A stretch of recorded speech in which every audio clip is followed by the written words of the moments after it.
చంద్రగిరిలో development జరగలేదు 900 కోట్లు అన్నావు. నువ్వు ఎక్కడికైనా రా.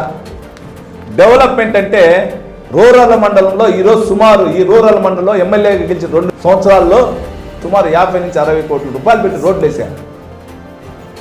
గెలిచిన వెంటనే దామల్ చెరువు నేండ్రగుంట రోడ్ వేసా, గెలిచిన వెంటనే రామాపురం రోడ్ వేసా, ముల్లంపూడి రోడ్ వేసా, గెలిచిన వెంటనే ఎర్రవారిపల్లి రోడ్ వేసా, గెలిచిన వెంటనే ఎక్కడెక్కడైతే చెరువులకు అనుసంధానం ఉన్నాయో అవన్నీ క్లీన్ చేయడం జరిగింది.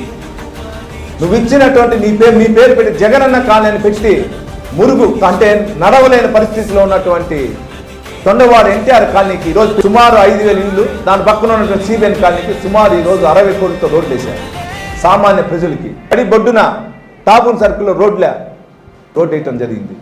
వారంలో లేదా ఒక నెలలో Tiruchanur bridge, Vedanthapuram bridge, Aithepalli bridge, Nendragunta Penumuru road, Damal Cheruvu Kummireddipalli road, ఎర్రవారపాలెం చిన్నగొట్టికల్లికి సంబంధించి చెరువుల అనుసంధానం సుమారు 10 కోట్లతో, రాయల చెరువు మిట్టగండికి పరమాల రోడ్డు, గానుగుపంట రోడ్డు ఇవన్నీ కూడా శాంక్షన్ సుమారు 110 కోట్లు శాంక్షన్ అయింది.